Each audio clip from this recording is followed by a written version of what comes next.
తెలుగువారు జరుపుకునే అత్యంత ముఖ్యమైన పండుగలలో తెలుగువారు జరుపుకునే మొదటి పండుగ మన ఉగాది. కొత్త సంవత్సరానికి నాంది పలికే రోజు ఉగాది. ఉగాది రెండు సంస్కృత పదాల కలయికతో ఏర్పడింది. యుగ అంటే శకం, ఆది అంటే మొదలు, ఒక కొత్త యుగానికి మొదలని అర్థం. సంస్కృతం అవ్వడంతో యుగ అనే పదానికి మరొక అర్థం ఉన్నది. యుగ అనగా నక్షత్రాల గమనం. చైత్ర శుద్ధ పాడ్యమి నాడు వచ్చే పండగ మన ఉగాది. షడ్రుచులు సమేళన మన ఉగాది.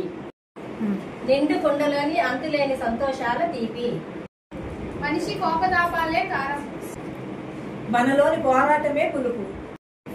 బ్రతుకు బండిలోని భారమైన అనుభవాలే చేదు. మనలో ఉండే సహనాలు వగరు.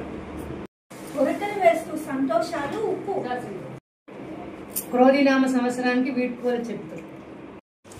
శ్రీ విశ్వావసు నామ